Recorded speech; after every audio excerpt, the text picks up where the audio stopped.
Welcome back to our podcast, everybody. Thank you. Yes. We have a special guest with us today.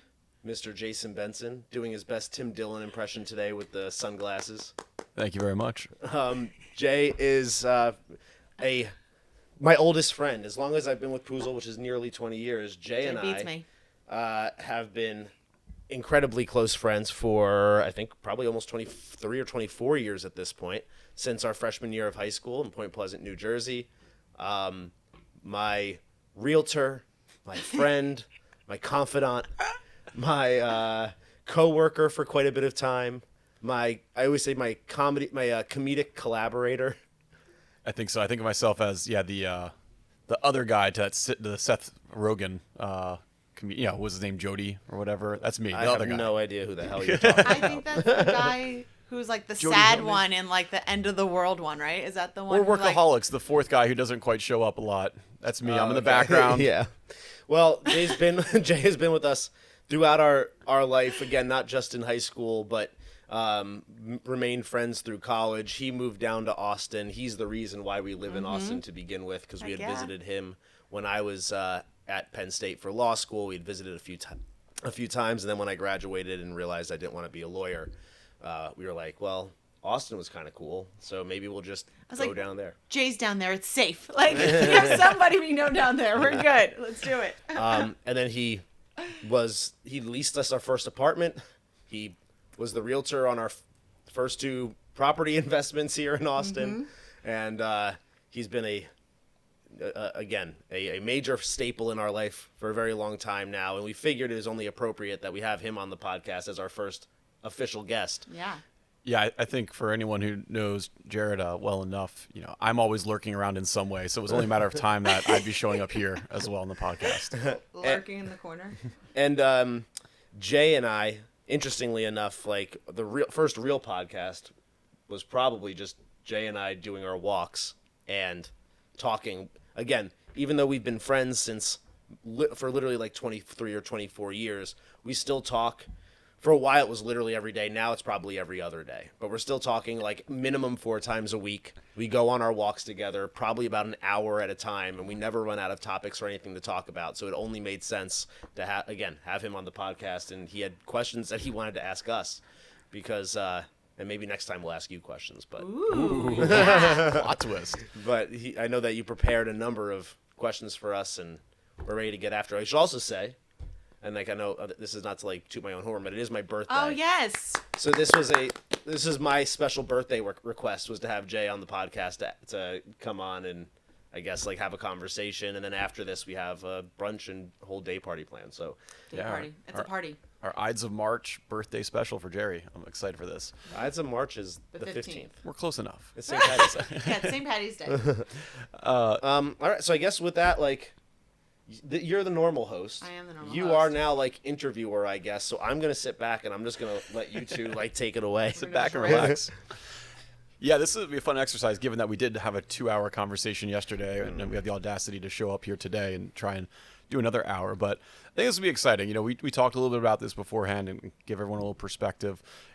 I think the great opportunity about me coming on here is being that third party, that extra voice to come in and just kind of talk to you guys a bit more about who you are, let everyone better understand, where you're coming from, and the story of both Jarred and Katelyn. So.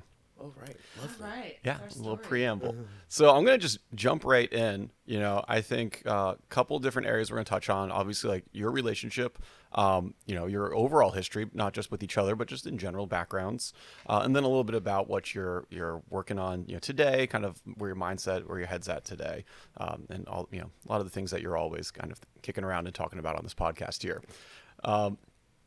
First thing I think you mentioned, you and I have been together, if we can use that term, for 23 or 24 years.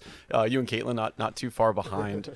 And I think one Don't of the rub it in. All right, I get it. You're 20 plus. I get it. And Jay and our relationship is far more intimate. and those first 2 years are those are critical foundational years. You'll get there eventually. Yeah, I'm sure. And so. Looking at relationships, communication, I think anyone who's been in a long-term relationship, communication obviously is critical. I'm just curious to get kind of your perspective, how has that evolved over time? I think something that you see a lot of people say, in relationships are, I need some me time, or I need a guy's night. And I think what's interesting about my, when I, my outside perspective with both of you is, you guys have independent, time, but you guys are also very much a cohort. That never feels like there's any friction on that. It feels very much like it's a, you get one, you get the other, and that's great, right? Like there's never a doubt of like, oh, I got to drop the old ball and chain or anything like that. But we'd love to get your perspective and kind of how that's evolved over the years. Well, one, I'm happy that like neither of us ever feel like I have to bring the ball and chain, or like, that's just would be really, really sad. So I'm very grateful for that. Communication has always been kind of like definitely is an area to work on for us. And I feel like we are at this point where we have conversations that are very important, and we talk about like difficult conversations and topics and really work things out versus like what we used to do, where like we would have a full on like fight and like argument and be like, okay, well, sorry about that, and like not really resolve anything. So it was just like brush it over the rug, and then like maybe in a couple weeks that topic will come back up. So the New Jersey School of Communication. Oh, exactly. Yeah, I mean that's what we knew, and like I just thought like, okay, like yeah, husbands and wives fight, like that's normal, and then we got to a point where we're like, okay, no, we need to like work on our communication. We need to work on ourselves first, and then come to the table as better people for each other. I mean, I don't think we were ever fighting any more than like an average couple does, but it just like most couples, I don't think those are they were fights first and foremost, and they never were as productive as they probably should have been or could have been. So now, so there's two different questions. The first is like our communication question. And the second thing is like how I have to drag you around everywhere. That's obviously a joke. But the first part is the communication style. Yes, I think like in Jersey, I would say, maybe I'm just blaming this on New Jersey, and it's not really a New Jersey thing. But like, I feel like maybe it's an Italian family thing, but you love big and then you fight big, and like that was what I had growing up, and I'm sure it wasn't too different for you. And basically what that means is like you wear your emotion on your sleeve. Yeah. Like if you're feeling really lovey-dovey and grateful, then you show that, and then if you're feeling angry, like you make note of it. And that was sort of what I think has in a lot of ways been beneficial, because it's allowed me to be very honest about how I'm feeling. But that didn't necessarily mean that you're in like control of how you're feeling, or you're recognizing the good or the bad of how you're feeling, or how that's like impacting you. So I think like the first step is it's good to be open and vocal about your thoughts, and that was certainly something that we never had a problem with. The problem is like when you dig your heels in on your point, and you're not trying to like come to a resolution or understand like where the disagreement is, and you're just trying to win your side of the argument. And certainly, I think, again, like I don't know, I don't think that we were ever worse than any other couple was. We just like had more headbutts because we would just like be like, what does that mean? Like, why'd you say that? Yeah. Versus like sitting and waiting till you get home to have the conversation, or waiting for it to build up over weeks or months or whatever. So we were a lot more like ready to tackle it head on. But now when we have disagreements, like I'll call it out immediately, where I'm like, I don't like the way you just said that. Like, why'd you say it that way? Like, let's talk about it. Like, let's break it down. And like, I don't mean it in any kind of like, I certainly mean it in a confrontational way, because that's how you find like the solution, because you have to like, get uncomfortable and have friction to build growth. But it's never like to win the argument. It's literally to like understand where you're coming from. Yeah, it's constructive. Like it's a constructive conversation, and like we get something out of it, versus again like it used to be just like, I didn't like that, you didn't like that, let's not like meet anywhere in the middle, move on with it, enjoy the rest of the day. I know it's gonna come back up 2 weeks later. Yeah. Like we really tried to like resolve shit.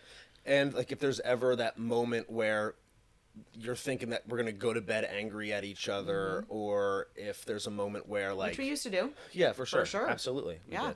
Or if there's ever a moment where I can feel like we got in an argument and now you're spending time like upstairs and I'm downstairs and there's like that like tension through it. Then it's like, we haven't solved this. Like we have to, we're not done here until we solve it. We'll put everything else on pause until that shit is resolved. Like at least I will. I think it's a smart, approach. I mean, it's something that I've developed, I think, in recent years of there is a resolution to find and it's just figure it out, work your way through it. There's an end point. Yep. And so let's get there quicker and deliberately talk about it than ignore it. And the reality is like it always, whatever you're actually arguing about or the thing that revealed itself is the surface level thing. And it always comes back to a more base foundational disagreement.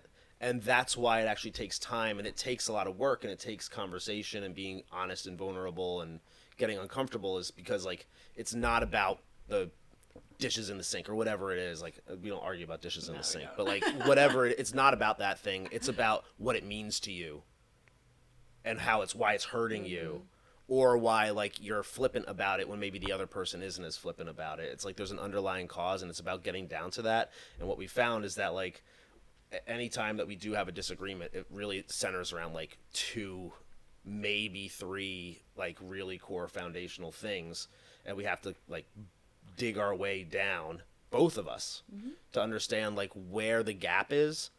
And then we go, well, what can we do? Like, why did it happen this time? Why didn't we like how it happened this time? And then how do we like agree on a plan of action moving forward when these things occur? And like, it's genuinely been transformational in terms of how we handle shit. And so, we talk a lot about, how much time you guys do spend together. And I think anyone who's been together for 20 plus years, at some point you do have to start looking at though, how do I find like time for myself? Where do I carve out those areas? So I'd love to hear kind of what are those spaces that you guys have created for each other for independent time. So I like to wake up in the morning and have like a morning routine to myself. And Jarred has also started waking up earlier now that he's retired. But he still like respects that like I'm up early, I'm doing my reading, my journaling, my meditation. So like he'll just kind of like do his little things like quietly, and then once like I'm ready to like get ready for work, then he like puts on the podcast or he puts on like TV, like he starts making more noise.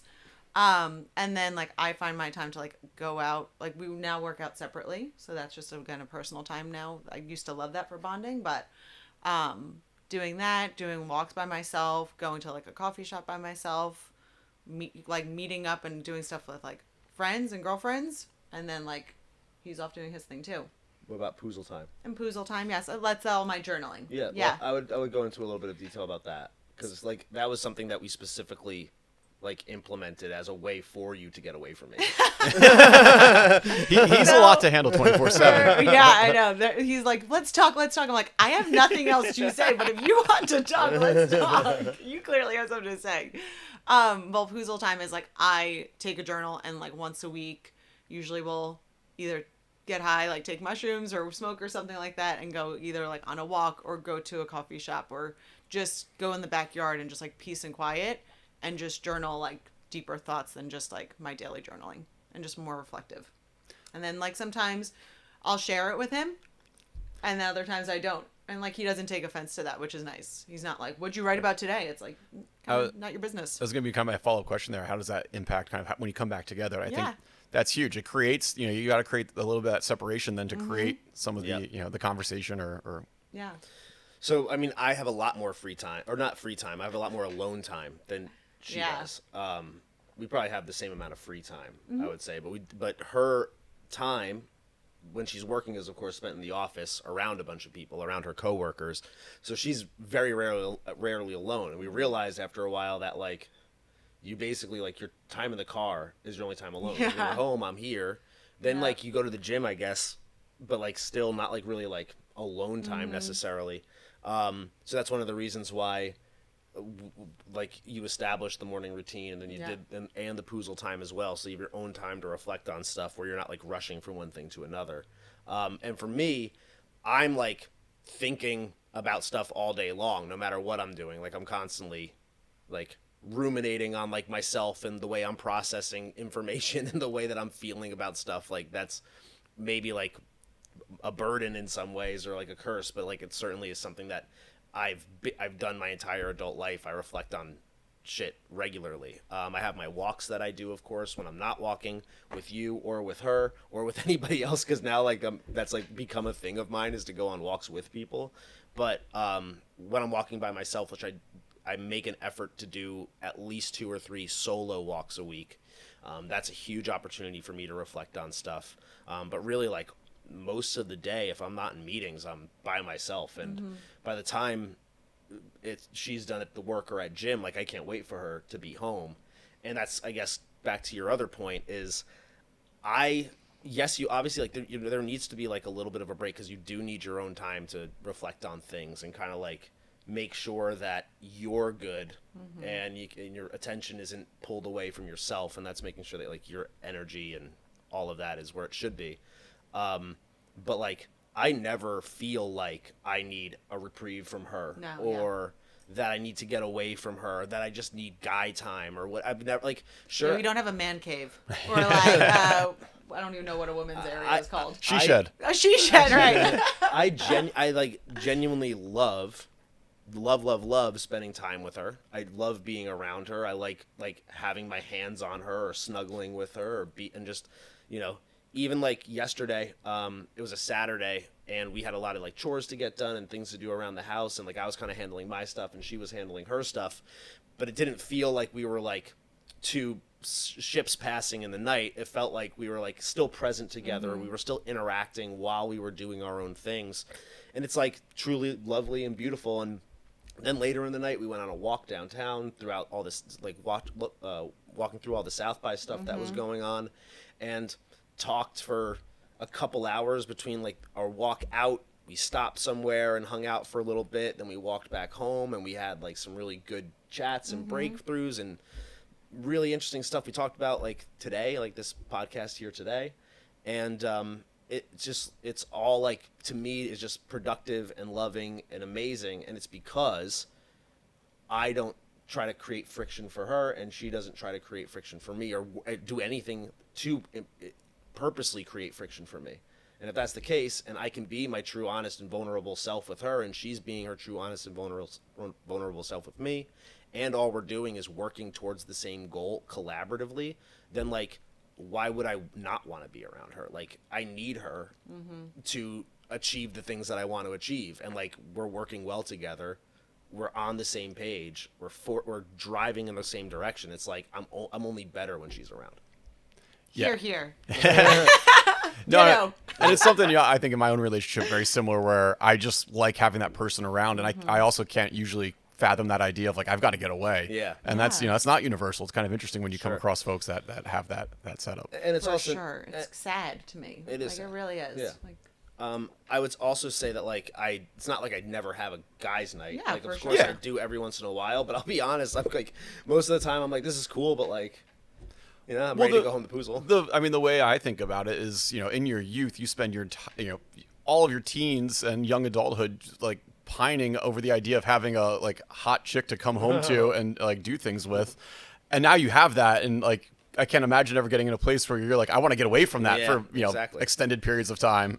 But the thing is, like, again, if she created problems for me or friction for me or gave me a hard time when I was being honest or whatever, like for example, if we're out and I see a hot chick, I could say, like, that chick's hot, or like, look at that girl's ass, or whatever, and like she'll be like, yeah, cool, versus like what, like, giving me bullshit for it, and then I'm like, okay, well, I guess I can't be myself. Like, that was a thought. And that then I was, therefore, like, he needs a guy's night so he can talk to, like, guys about it. Like, and that's how you, like, that this way, Yeah. like, exactly. But it's like, no, I can say what's on my mind or what I'm thinking to you without having to, like, restrain myself or guard myself, and you don't give me shit for it. And, like, if you did the same thing, I'd be like, I would generally have a similar reaction, I guess. I'm going to add one more note, and then I've got my next question. Okay. But I'm a big fan of the morning routine. I think in the last couple of years, that's the thing that there's nothing like going for a morning, like, run or walk, and then hitting that first like taste of coffee when it hits your lips at, like, you know, as the sun's rising. It's just a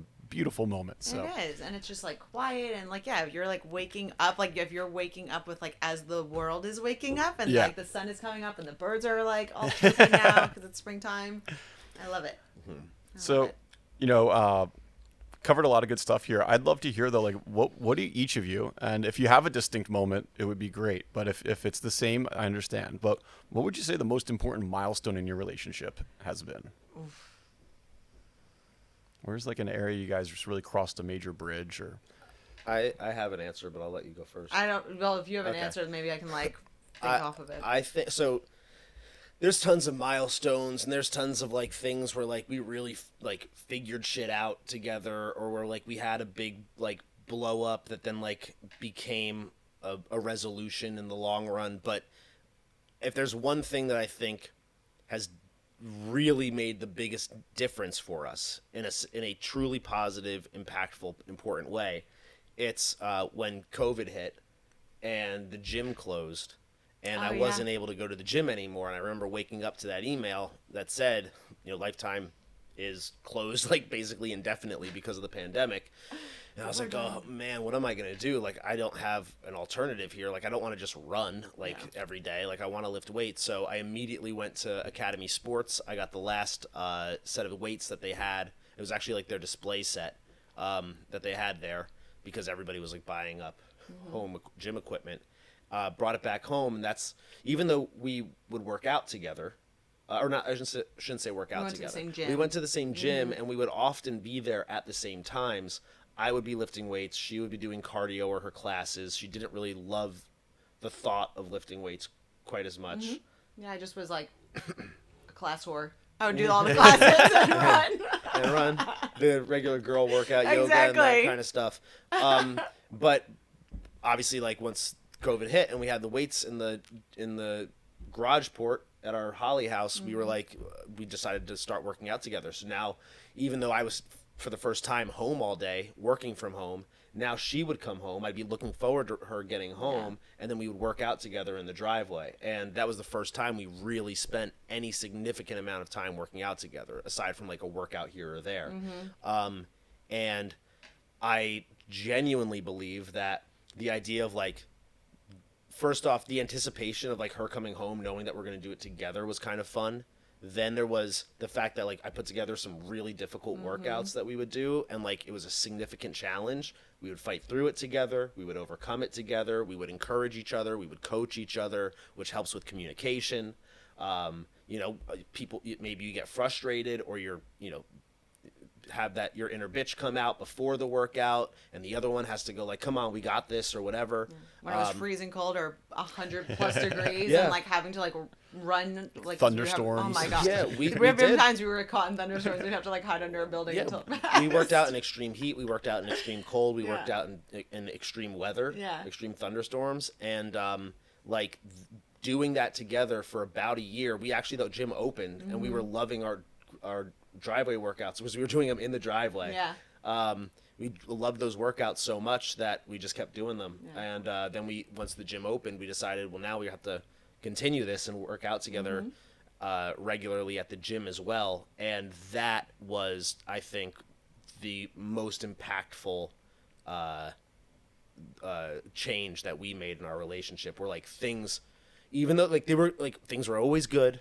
And yes, there were fights, but things were always good, and we always loved each other, and things were really great. But like for some reason, that strikes me as like now we're at a totally different level in terms of our relationship, our closeness, our connectedness, and like it also made the sex significantly better. Not only because like you're getting sweaty and hot together, but then like you're also like you're just like stacking wins together. It's really cool. Yeah, that's a good one. Yeah, that's a good one. I like that one. Yeah. Anything else there, Poos? Something I liked, a special like moment milestone is when we were in Sedona, and we were like, this was like our last day there, and we did this like long ass hike, beautiful, like we've talked about it before on here, and like we ended it, and there was a moment, there was this beautiful like, it was called the Seven Pools. Like basically like the waterfall started, and there was just these separations of like these different areas and pools, and like we just had a very like emotional moment, and like I was pretty emotional, and like we just had a very deep conversation of like, let's move on, let's forgive each other, anything we've done in the past, and like it sounds so like hippy dippy, whatever. I don't care. But like we washed each other's hands like in that water and just like forgave each other, and it was like a beautiful moment. Yeah. And like I mean, we're coming up from like on a year the next weekend from our Sedona trip, and like I feel like that trip was really opened up a lot of windows and perspective and things for us. What And I'm so- taking away from this is you didn't wash Jarrett's feet, which I don't blame you for anyone who's seen Jarrett's feet. They are ogreish. So I think I watched his that's the hands. next step, I think, is if you get truly to wash yourselves clean, we're going to have to do feet next time. Next time I wash your feet, so you know I would. Oh my gosh. That's, I think, I mean, that does sound great. And yeah, Sedona, as hippy dippy as it sounds, and that's not kind of where my head's at. But even when I was there, I was like, my God, this place is like just powerful. Special place. I wasn't even drinking or anything. I'm like, this place is unreal. We were on a lot of mushrooms. The rocks were talking to me. The trees, everything.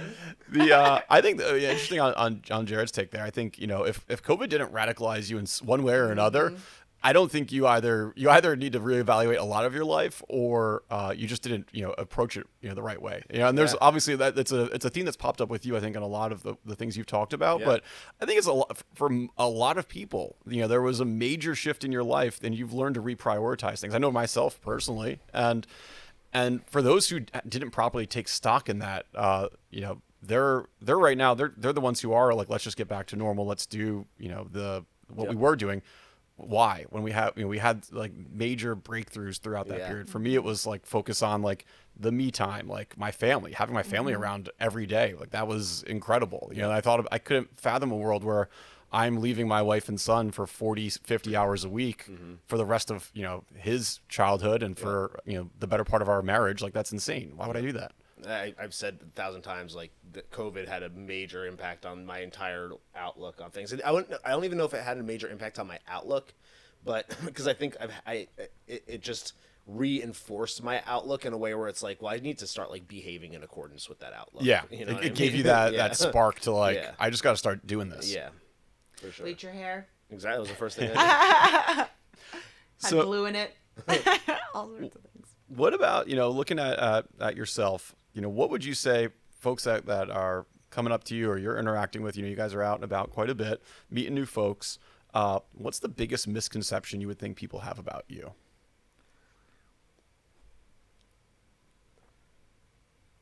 right off the bat, like I just think that most people probably think that I'm like a meathead or something. Like maybe that means that I'm angry or like particularly like aggressive or mean, or maybe not all that thoughtful. I would say like people think I'm douchey, but I probably am kind of douchey. So like I guess that wouldn't be a misconception. But like I think I would like to think that I'm like a lot friendlier than I probably look. It's like a douche with a heart. Yeah, There's a for heart sure, there. Yeah. Yeah. Yeah. I think there's a difference between like a douche and a prick. A douche is a prick with a heart. And a prick is just an asshole. But like, I think that like people probably just don't, they probably just see me, I look a certain way, and they probably think that I'm like not all that friendly or thoughtful, or, maybe they don't think I'm particularly bright. I don't know. But I just feel like meathead generally, like in that vicinity. And I would like to believe that I'm a lot more than just a meathead. I am a meathead, but I'm a lot more than that too. Yeah.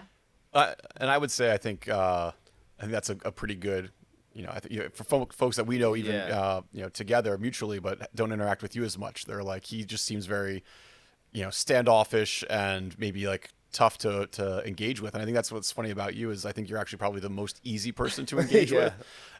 You'll give everyone a little bit of your time. And I think the douchiness comes out when you realize, there's not any reason for me to give you any more time. Yeah, exactly. No, that's 100% true. If I see that somebody like I'm totally open. Like I love having conversations. I love meeting people. But if I feel like it's not, if you're not making good use of the time that we're engaging together, then I'm just not interested in continuing the conversation for sure. But if I see that there is an engagement there and there is like a good back and forth, I'm learning something, you're learning something, then like I can go on forever. And I want to engage with as many people as possible. Mm-hmm. What about you? Well, probably like a bimbo with big boobs. I mean, that's probably like the first thing people see. And also like I'm tall. Probably people are like a little bit more intimidated by me, like physically, especially like some females, I think. Probably. Don't you think? Probably. I think they should be though. I mean, yeah, whatever. I don't think that's a misconception. I think they should be intimidated by you. But that's like, then it's not approachable. No, I know. Like, it's funny approachable is different. when I wear, like, so if I'm at the gym and I wear, like, a sports bra, like, sports bra and pants, girls, like, will not, like, come, like, near me and talk to me because, again, maybe it's, like, intimidating. I'm not sure, whatever. But if I'm covered up, I get more attention from females. And I think that's just obviously, like, a very research thing. Like, that's, and then I think just for when we're out together, people will be like, kind of, it's always shocking when we tell people like, oh no, we've been together like since high school. People are like, what? Like, really? Like, I don't think people like pick up on that energy with us when we're out together. Yeah, I guess that's true. And then I'm trying to think what else. Any other misconceptions? I just want to say, I think that's actually a really good one. I think that's such an interesting one. Yeah.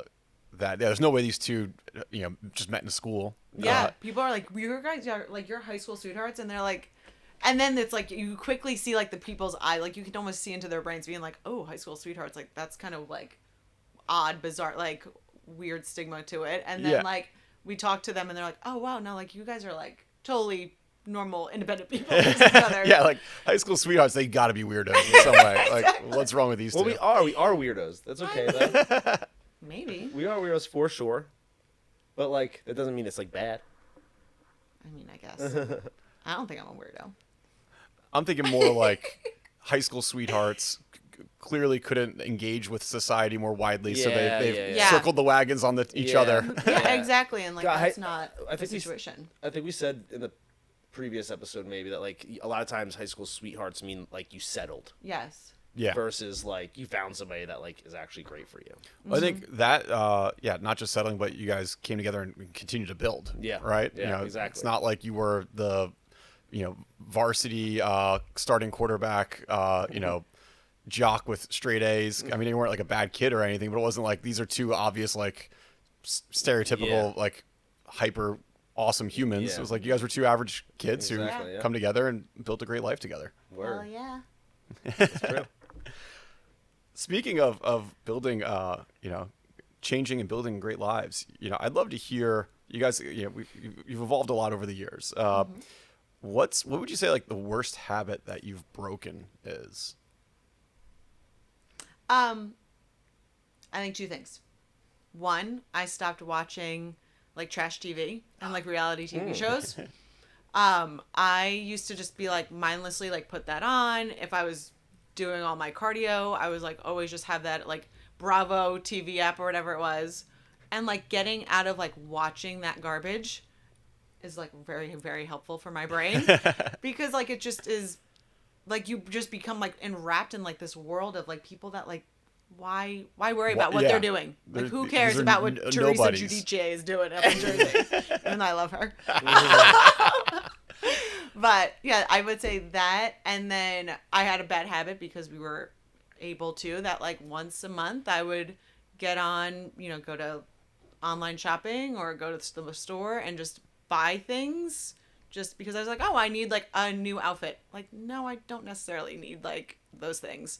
So I stopped that because that was at least a once a month of a shopping spree. And I would blame it on like, oh, I'm ovulating, like I just want to spend money, and I was like, no, you've earned it. Treat yourself. Exactly. The trash TV one's great because even I reflect on it and I think back to all of the garbage shows that Jarred was recommending to me, which is insane to think about.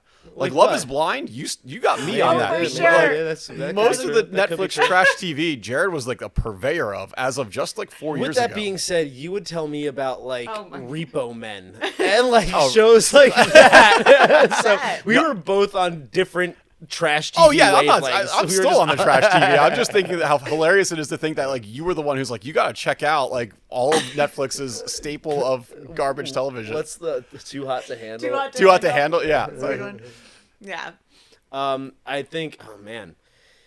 The one that pops into my head the most, and like I haven't really talked much about this, but like I haven't like looked at porn or jerked off in like a year, like if not longer. So at this point. what kind of brought you to that initial idea? Explain your habit. Buckle up, folks. I was never anywhere near like addicted to porn or anything like that. Yeah, but you like, didn't have to go to rehab for As it. an addict never says, I was. I mean, but like it's the same. It was like it's the same thing as like alcohol, where it's like I didn't even drink alcohol during the week. I never did. But like when I went out, like I would drink a lot, and I would like drink to like get drunk and go and have fun. And it's kind of like the same thing with porn, where it's like you don't. It's not like it was something I was doing all day, every day, or something that I would even do or like look at every day. But I think eventually I just realized like it was a thing where it was just sort of like, you know what, like this isn't for me. Mainly it was like the first thought I had is that like this video or whatever like wasn't made for me. This was made for like a lot of people, and like it's not like there was something about that like. I don't even know how to fully describe it, but it was like, this isn't for me.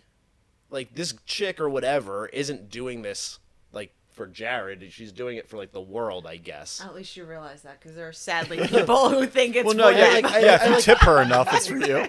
I guess. And it was just, I don't know like how else to describe it other than that. But like, don't get me wrong. Like I definitely like liked porn. Like I did, and I watched it, and would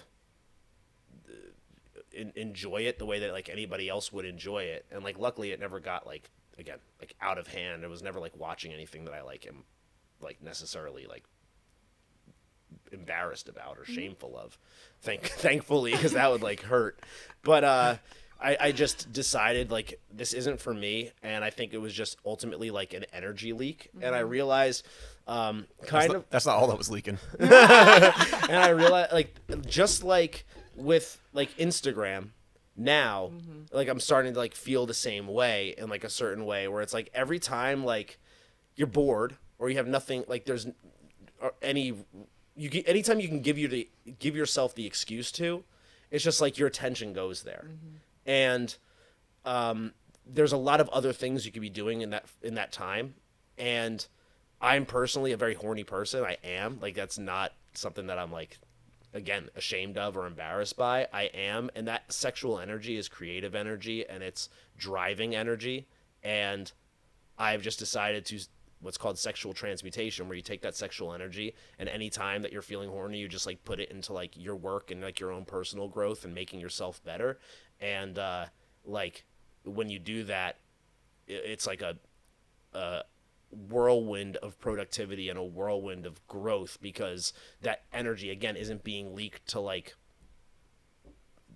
Pornhub or something like that. It's not that time isn't being leaked to that. Your energy and your emotions and your like thought process isn't being leaked to that.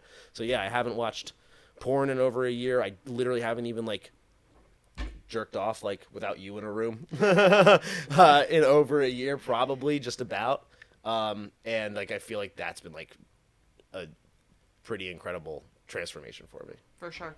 And I want to give a little perspective here on Jarred's not addiction. Not too long ago, I befriended someone just casually amongst friends, and this person I found their Instagram, and they had 1 million followers, and I had no idea who this person was. It was just a woman that we were hanging out with, perfectly regular person. And of the 1 million followers, I was shocked. I had no idea who this person was. Had 1 million followers. One of them was Jarred. And I called Jarred and immediately was like, who is this person? Because there wasn't anything interesting on their Instagram. Wasn't anything going on. I had no idea why this person would have 1 million followers. And sure enough, Jarred, looks into it, goes on to explain, oh, she's a former porn star. Yeah. And there is yet to be like a thirst trapper porn star that I've stumbled on Instagram that Jared's not already following. That's gotta be, or was previously. Maybe. Yeah, I think we went through and got rid of some. I I think. deleted like a ton. Yeah. I did. Listen, I like sex. Yeah. I like hot chicks. I'm not gonna apologize for that. And I've made the changes necessary, and I've redirected all of that energy into more positive behaviors. So I was never a fan of that chick, by the way. I followed her because I knew that she lived in Austin, and she was like, really wants to be friends with a porn star. She was That's his goal. she was like an anti-COVID person, so that like an anti-vax kind of person, and I find that stuff fascinating. So that's really why I followed her. How about Her kind of political stand. a flip on this? What's a bad habit that you're still working on? Maybe you're still struggling with. I mean, I wouldn't even say I'm like struggling with it, but like again, Instagram, just like not even necessarily Instagram, but like your phone in general, where like,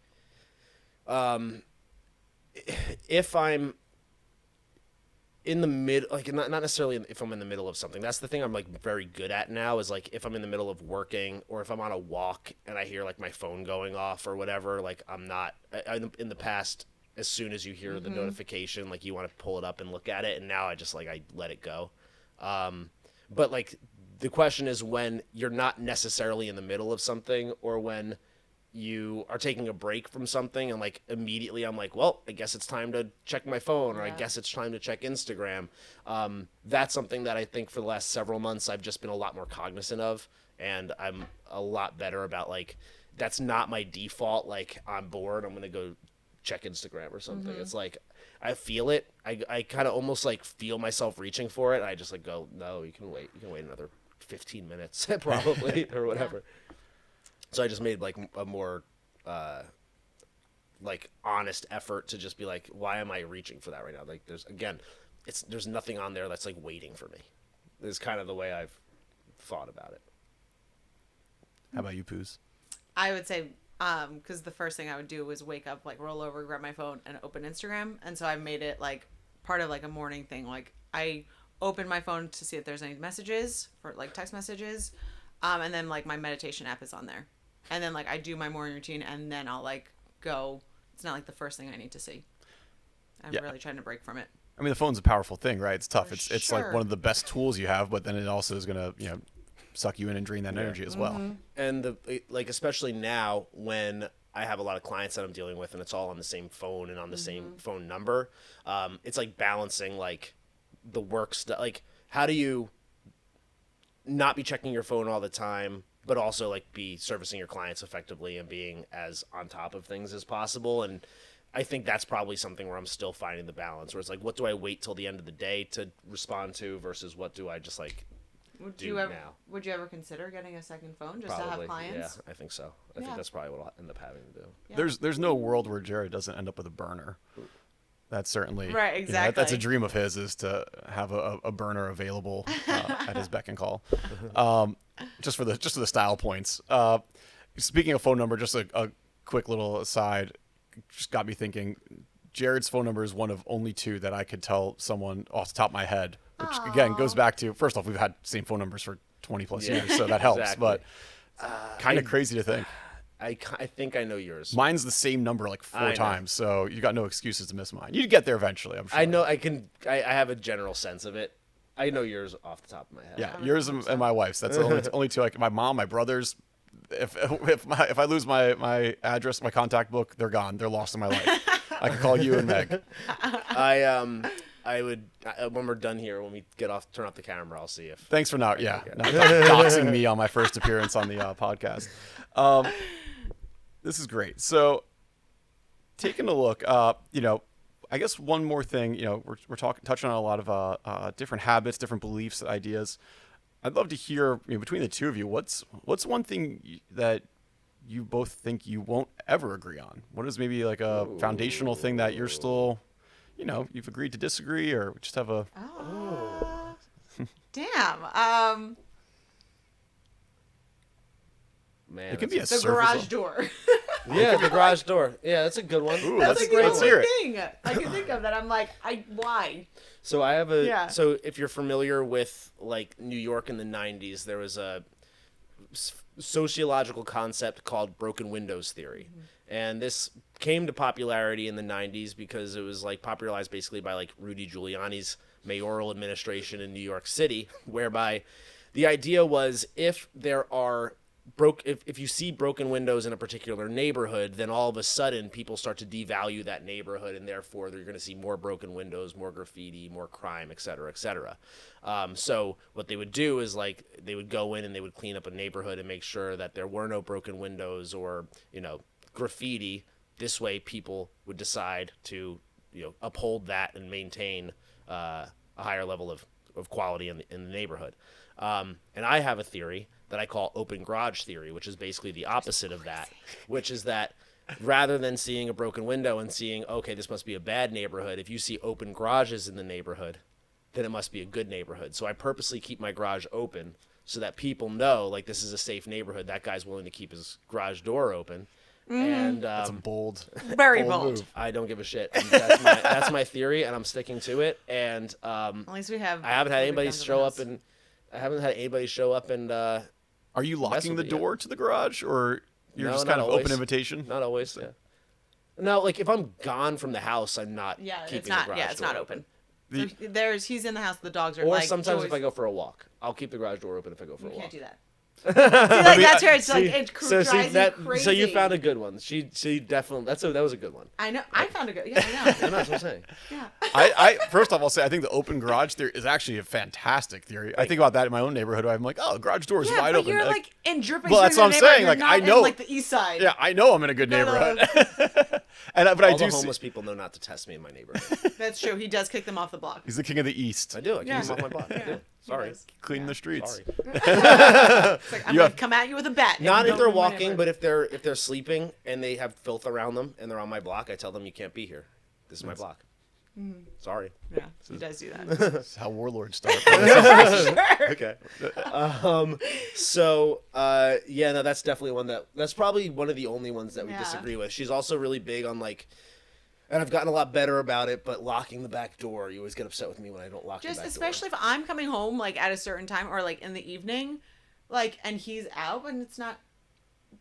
You never like I don't want to like walk in the house and I'm there by myself and now someone's in the house. Like what am I to do? I get it. Like I have my makes machete sense. in the closet. I got my guns. Here's the reality. What I've done is I've started to realize, okay, the difference is it's important to you. It's not important to me. So I'm not with the garage door. I do kind of do that on purpose. With the back door, I don't do that on purpose. I do that just because like I'm not thinking about it because I'm not putting like energy and emotion into like fear of the back door being open. But now I realize that you have that feeling. So when the back door is unlocked, I get upset because I don't want you to be upset. Mm-hmm. So now I've just developed a habit where whenever I shut that door, even if like I just let the dogs out, I just lock it, and then this way it's a habit where I shut the door, I lock it, Yeah. I shut the door, I lock it, and I never have to like think about it. I just want to make sure our listening audience realizes the breakthrough we just had here today.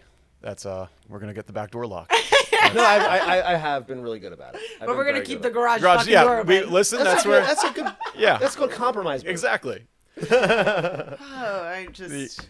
Garage door theory, open garage theory, that will be a sociological phenomenon. It's here. not. I do believe there's been a number of studies that have disproven the broken window theory. I do like where it's at. I do believe it personally, but I think its overall impact has been disproven. But maybe there's something to the open garage theory. Yeah. Well, this is fun. Jared has to shoot an intruder in our house. I'm like, Well- I come home to a bloody mess. I'm like, oh, great. And I like this because just last week, did you see the story of the like homeless dude naked smoking meth in a woman's house? No. I swear to God, if I come home to that. Yeah, like it's it's a non-zero chance of happening. Awesome. Well, I want to say we're going to pivot to kind of the fun part of the podcast here, but it's really been kind of a fun conversation throughout, I think. But these next set of questions are really kind of geared towards just We getting got a little. 12 minutes. We can go a little over, I'm sure. We'll see. And I think we'll see. Depends on how long. We can add and subtract How where much we you need. want to talk? Yeah. How many more theories do you want to lay out on this? And so these are just kind of fun, newlywed game-esque questions. Not really truly formatted in newlywed game. I'm going to kind of throw some at each of you independently, throw some at both of you, and again, just I think give folks a bit more color about who you both are and everything. First one here is one that I'm really excited to ask about, which is if you had to take 3 things to a deserted island, what would you take? One of the items has to be a piece of vinyl or a record. Oh my god. So we have to have at least one, piece of music, piece of vinyl, and then 2 other items. So Boff, what are you thinking? Items. 3 items, yes. one being one being a record. Yeah, one being some sort of music. Also, no cop-out items like I'm going to take the access to the internet. Like, Okay. Is she an item? No. Okay. Inanimate objects. So I'm there by myself. You're there by yourself. How you gotta spend bring time? Your, what's that birthday present I got you last year? What's that The thing? fleshlight? Yeah, the flashlight. I was joking, but I got him a flashlight. I would not bring it, which I again barely used. Yeah, I think I used it on him. Yeah. I've only used it like with you, like on. So no, I would not bring that. was it fun theme? Was it like Shrek themed? No, or it anything? was a porn star's like it was like I was like, do you want so and so? Do you want so and so? I like this because it's like, did he really quit porn if he's fucking a porn star's fleshlight? I literally have it though. Yeah, that was. I would not bring that though because I would need to sexually transmutate if I was on a desert island. I would have to put that energy into building a structure to live in and developing. Well, let's assume like your basic, society. your basic needs are taken care of, and you gotta just kill time for the next, let's say, 5 years. Oh, on my the island. basic needs are taken. Yeah, care so I'm of. not I just going to get ask you to bring kill like a shower or something. time. Like, yeah. Okay. So like I have like some basic. Okay. I get, and my phone doesn't count. Correct. Okay. All right. I would bring some mushrooms because that would Just be. some. You I'd can, bring a you lot. can bring as much as I'd you can bring 5 years an supply. unlimited supply of mushrooms. I would bring. You gotta bring the spores so you can grow them. Sure. I'll do that. Can't leave the island, but you're gonna be going on a lot of trips. Then I would. Did you have anything? You throw out what you would bring while I'm thinking over here. Because I just like enjoy my time on an island. So I yeah, definitely know. mushrooms. My music, I would bring Donda. You'd bring Donda. Cool. Uh-huh. Donda. Because I would bring my beautiful dark twisted fantasy. Oh, okay. I knew you were gonna say that. Yeah. Next podcast with me, by the way, Poos, I want you to ask me and Jarred newlywed questions. Okay. I knew this one. And I knew it was gonna be that. I'm just proud of myself. Then I don't. Man. I get to like just enjoy myself however I see fit. I would bring. I guess like realistically, I would bring a journal and a pen so that I could just like start writing like my ideas down. So we've got shrooms, a journal, and My Beautiful Dark Twisted Fantasy by the greatest artist of all time, Kanye West.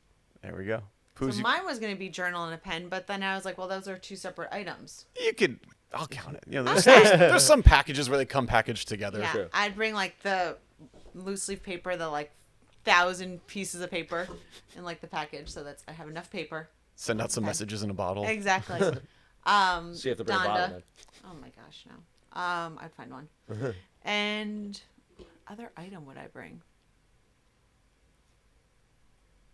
I don't know what other item I would bring. Mushrooms. Oh, well, I would bring the spores. I'd be smart. Okay. You gotta grow them. And we would find manure. We'd figure it out how to grow them. How funny that you both ended up bringing a Kanye album, journals, and mushrooms. I mean, I that's told all you I there's need. there's very little we disagree on. Right? It's truly all I would need. All right, so this one's the question's for Jarred, but you're going to be answering it about Poos. Okay. Oh, gosh. Would your spouse rather be an astronaut, a sailor, or a backup singer? I'm asking it about Poozle. Or Yeah, I'm what answering. would Poos rather a be? sailor, an astronaut, or a backup Singer. I think Poozle would rather be probably an astronaut. What are you thinking, Poos? I would be a sailor. Really? Yeah, this okay. way I could like jump in the water and swim. I love swimming. Okay, true.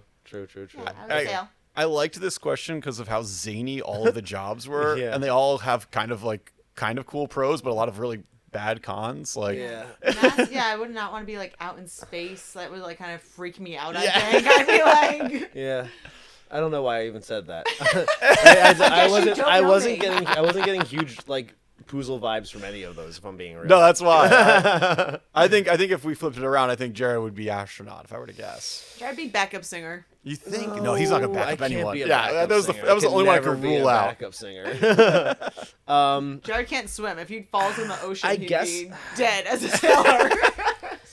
there's something cool about like a nautical lifestyle, but I think, I don't know, if I had to choose between them, I guess I would just go to outer space.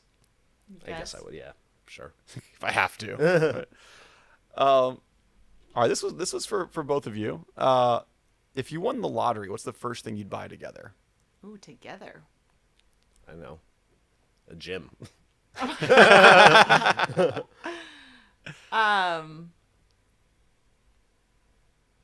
I would buy like some really cool land, like on an island or something. That's what I'd want to do. Cool. And now you know what you guys are bringing to it. Exactly. Yeah. So we fleshed that out. And then we build the gym on the island. Yeah, exact destination gym. Yeah. Ooh.